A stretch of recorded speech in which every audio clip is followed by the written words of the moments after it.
Welcome to Future Talk. On today's program, we're going to talk about the rapidly growing field of robotics.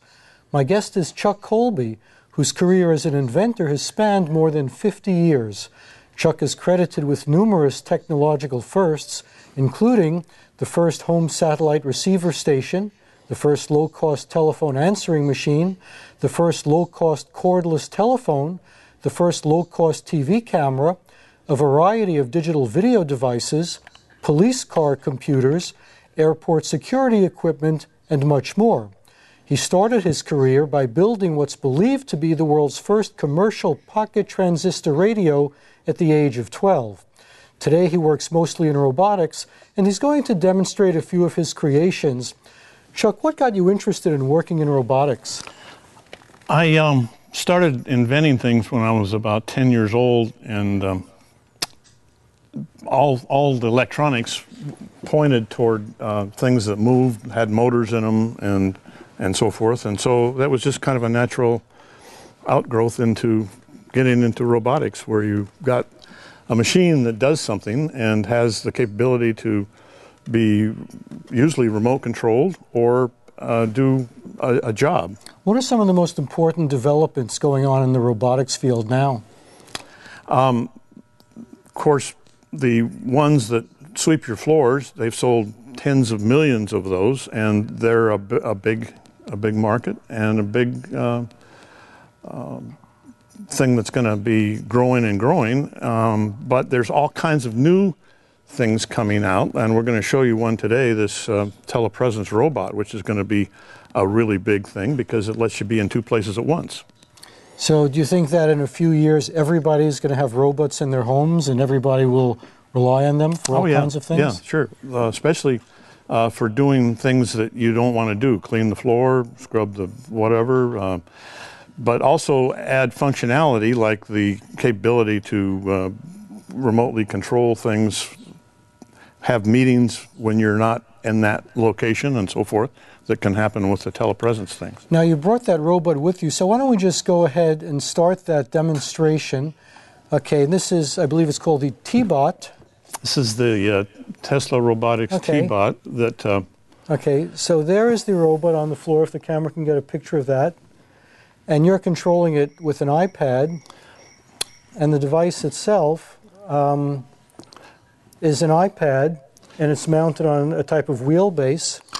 And I can drive that around, I can move it, and I can see where it's going from this end. So I could have this in my office, and I could be anywhere in the world as long as they're both within a Wi-Fi area, and I can then drive this robot into the meeting and then turn it around and drive it into Joe's cubicle and turn it around and drive it into Pete's office, all by remote control. And we're using an iPad here, but this robot is designed to be able to be used with any tablet on any operating system as long as it has a front-facing camera.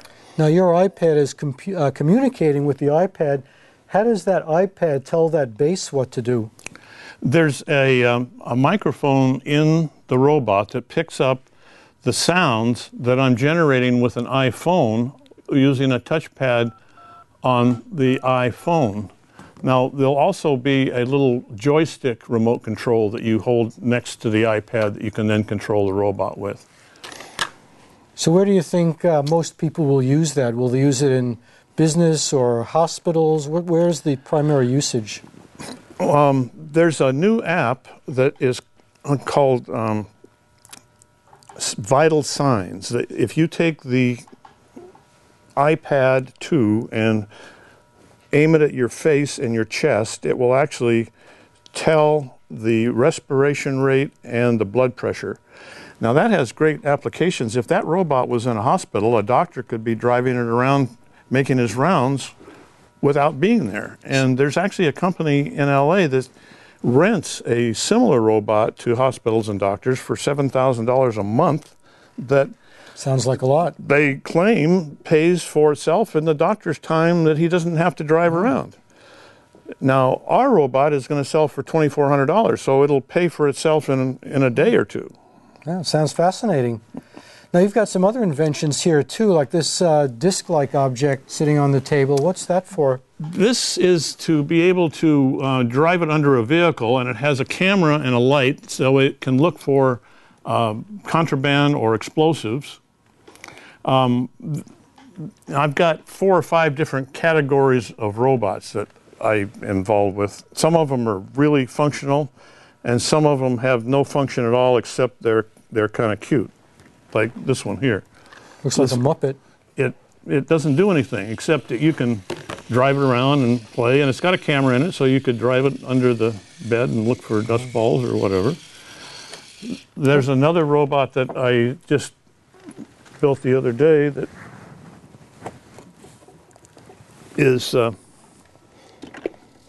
like a Android robot that also can be driven around. But once again, some of these robots don't have any real function. They're just kind of fun to play with and fun toys. Well, mastering the mobility in itself is important because a robot needs mobility. It needs the ability to sense its surroundings. So I guess all of those areas are being worked on.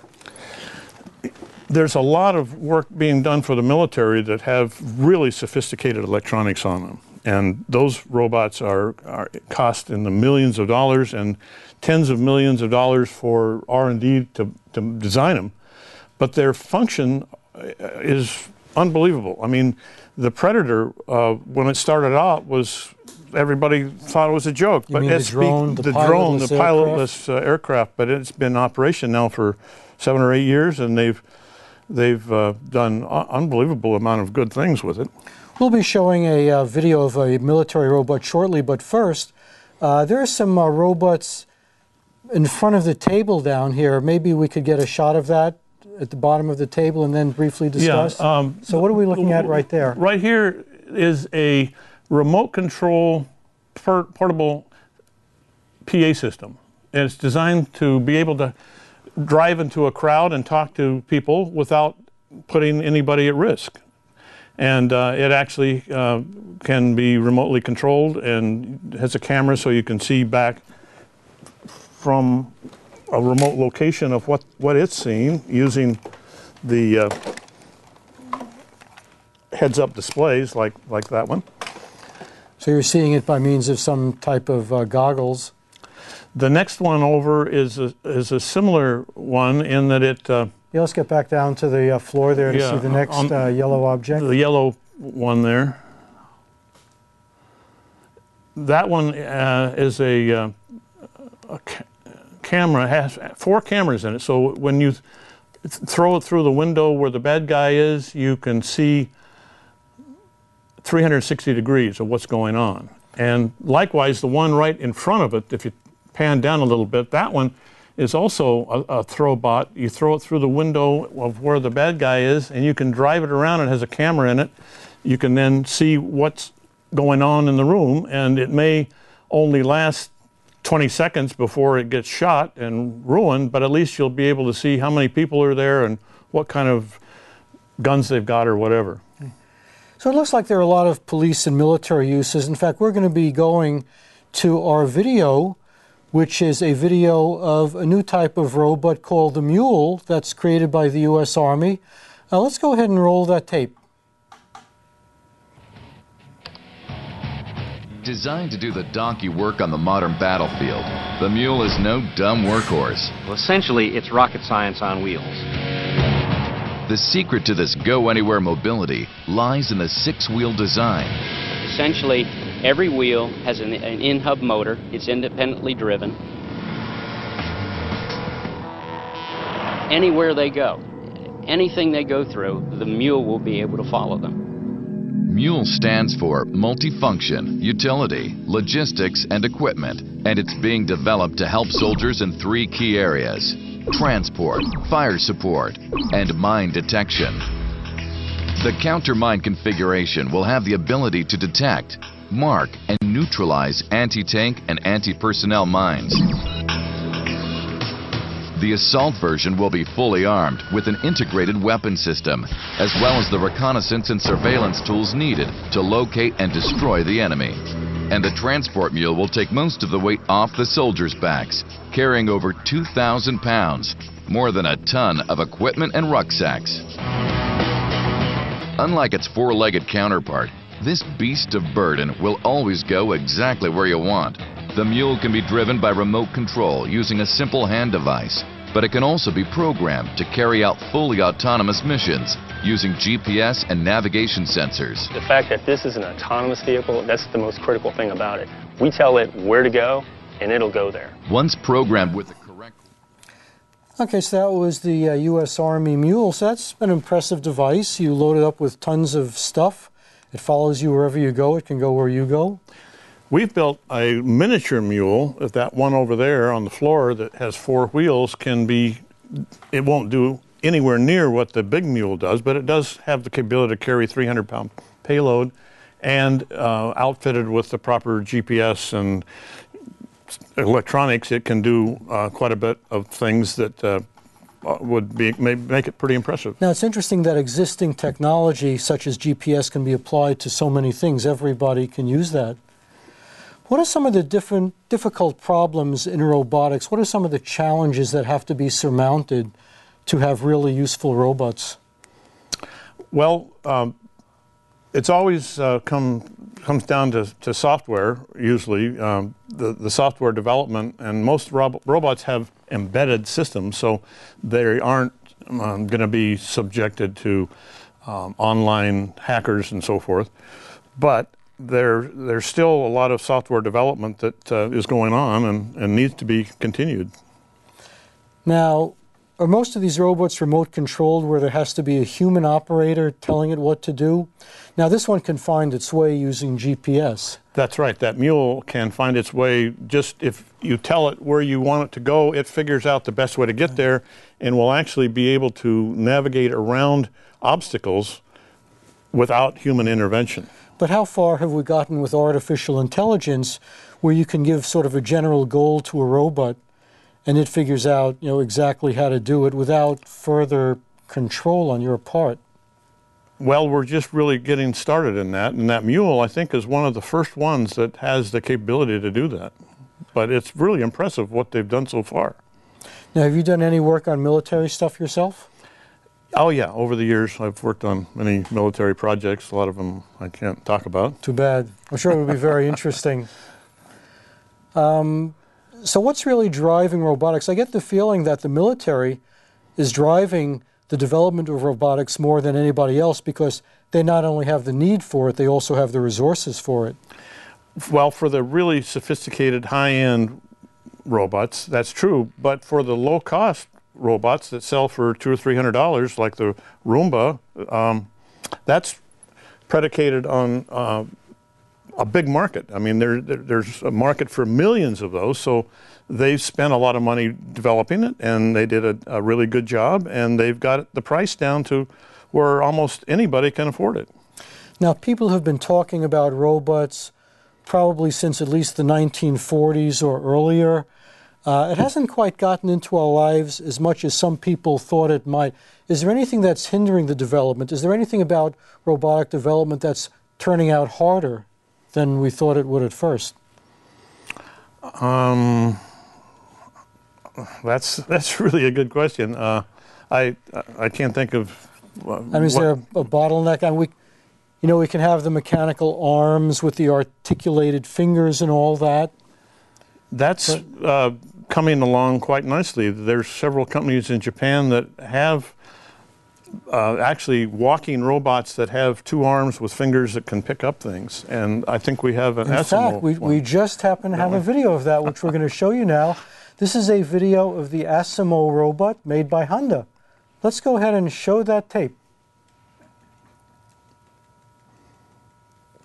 Okay, so there's no soundtrack, so we can talk right over this. Now, this has been under development for 12 years, so they've put a lot of money and a lot of engineering into this, but you think in 12 years they would have gotten farther, although this one is really amazing. It can walk up and down stairs, it can run, it can hop on 1 foot, it has 2 arms that can move and pick up things with fingers that act like human.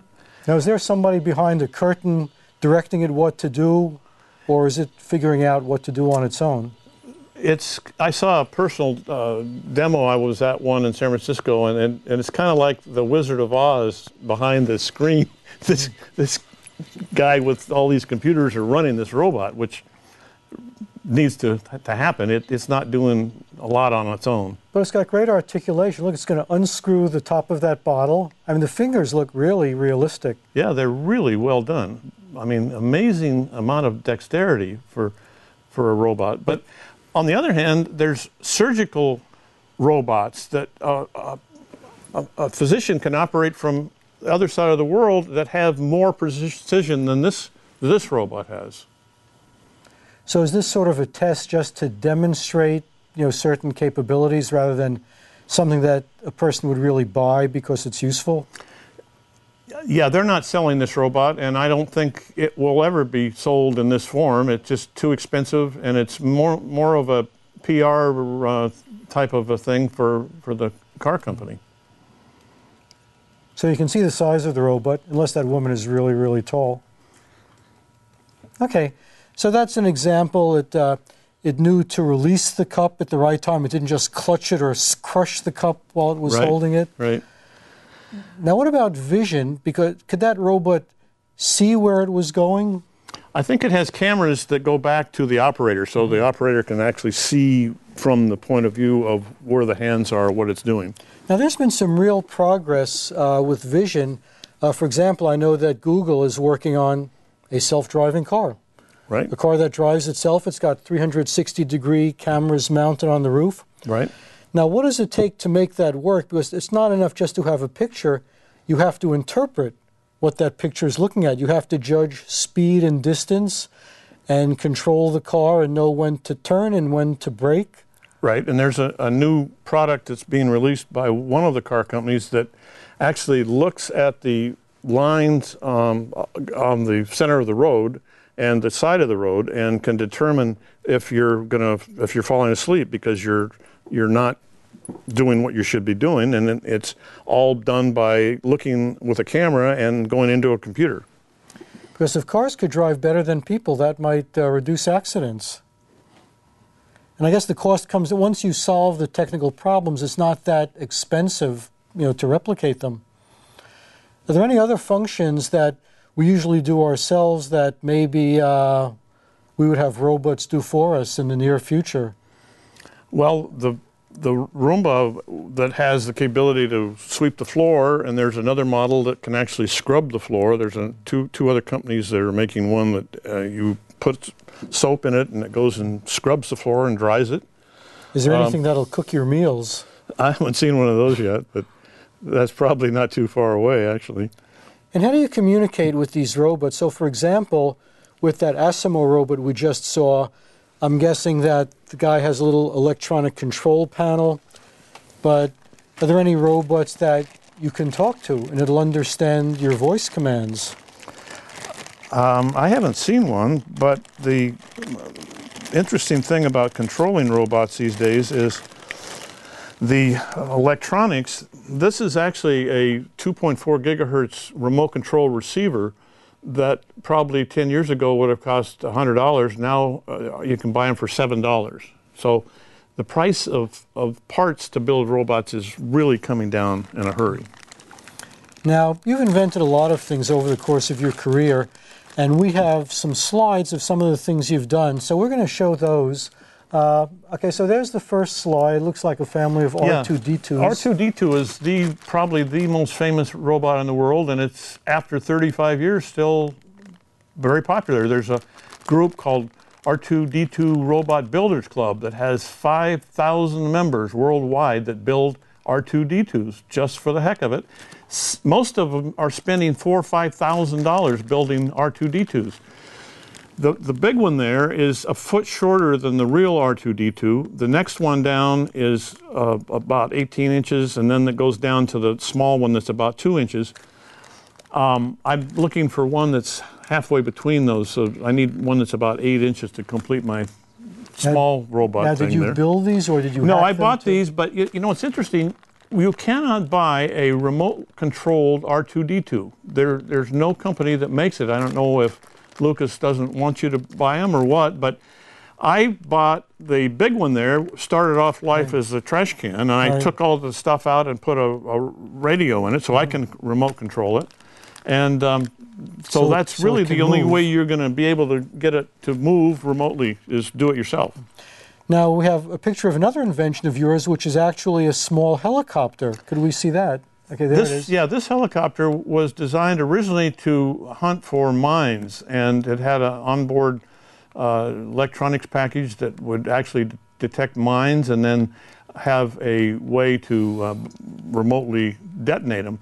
And that was about 20 years ago. And since then, there really hasn't been much further development along that field. Most of the mine destruction things in the world are still tanks with big flailing chains on the front of them.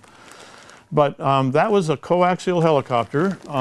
Meaning two blades that go in opposite directions? Right, and that way it's one of the motors cancels out the other one torque so it doesn't spin. I've actually built a new one. This one is the same idea. It has two motors with counter-rotating blades and a camera on it, and this could be used in SWAT team operations where the unit could be flown 100, 200, 300 feet above a building or through a window or whatever. And it's not restricted like the one that is made called Parrot, I think it is. That one has problems that can't be used by police departments. This one is completely remote controllable that you'll be able to... Is that internet enabled, or does the controller have to be close enough to it so that it can receive the signal? This one is flown with one of these. You fly it by going up and then turning it right and left. What altitude would you fly that at, like about the height of a house? Yeah, probably 50 to 100 feet, although it could go 1,000 feet if you wanted to, but then the camera doesn't pick up much detail. And this run on batteries? It runs on LiPo batteries for about 15 minutes. And this is another one. I didn't design this helicopter. I designed this one, but I didn't design this one. This one is an off-the-shelf helicopter. What's unique about this is it has the world's smallest camera with a transmitter on it. This camera weighs less than half an ounce, and this will send video 250 feet wirelessly. So you could actually fly this to do some kind of surveillance, although this one is very subjected to wind. It won't work. Whereas this one is fairly immune to wind because it doesn't have much side force to be picked up. A lot of the earlier ones had a lot of bulk, and when the wind hit them, they would tend to do this. So is that a small camera your creation? This is actually an off-the-shelf camera that you can buy for about $50 or $40 now. But this little one that was attached to the small helicopter. This one is one that I came up with, right? And this one also runs on 3 volts, which is another thing that is needed. This has a 3-volt LiPo battery in it. So this camera, all of the ones you buy for about $30 to $40, $50 run on 8 to 12 volts. So it's impossible to use it on some of the little helicopters. Now we have another image related to your helicopter, the triangular-shaped helicopter. I guess that looks like a brochure or a poster describing what it does. Yeah, that was the brochure we made up for showing it to the military and to several shows that we went to. Yeah, I would think there'd be a demand for it. There's 100 million mines in the world, and they keep adding another million every year, so there's a really big need to be able to get rid of mines in the ground. Maybe more than one at a time. That's right. Okay, there's one more picture of another device that you created, if we could see that one. This is my answer to the Segway. You know, Segways are $2,000, $3,000, and the reason is they self-balance, so they have a lot of electronics and a lot of power required to do that. This one could sell for $300, not $3,000, because it's got 3 wheels. But what does it not do that the Segway does? It's not as cool. Okay. It looks like you could fall off. I mean, the platform isn't very large. So, What's your favorite invention of all the things you've invented? What's the thing you're most proud of? Well, that helicopter that kills in-ground mines is pretty impressive as far as what I remember doing. The things that made the most money are also memorable. Like I invented the first MPEG digital video recorder, and I've got thousands of those in Las Vegas in casinos. So that one rates right up on the top of the list. Some of these newer robots that we have over here hopefully will be also very profitable, and I'm expecting that T-Bot is going to be a real winner, because the closest competitor to that sells for $6,000 or $7,000, and there's one that sells for $15,000. So at $2,500, it's a real bargain. Yeah. Do you have a whole company with lots of people working for you, or do you basically do it all yourself? I do most of it myself, and I have a company that does contract manufacturing in Fremont, and they've been able to build, if I needed 500 digital video recorders, they built 500 in about a week and a half. Is there any specialty you have with inventing? Like in the introduction to the show, I mentioned that you've done a lot of low-cost things. You're looking for a mass market by selling things that are simpler and less expensive than your competitors? That's what I kind of specialize in, is taking the idea that may have been somebody else's idea and they sell it for big bucks, and I convert it into a really low-cost version. We just have about 1 minute left. Do you have any advice for any young person who might be thinking about becoming an inventor? It's a tough way to go, but it's worth it. I mean, and you know, you need to develop a lot of skills, not computer programming, machine shop. Take machine shop. You learn a lot of how to manipulate metals. There's a lot of electronics, so all of the electronics courses that you can take are really worthwhile. Okay, great. And we are going to have to wrap on that note because we are just about out of time. This is Marty Wasserman for Future Talk. My guest today has been Chuck Colby, the well-known inventor who's been doing it since about the age of 10. Be sure to visit our website, www.futuretalk.net. For Future Talk, we'll see you next time. And that's a wrap.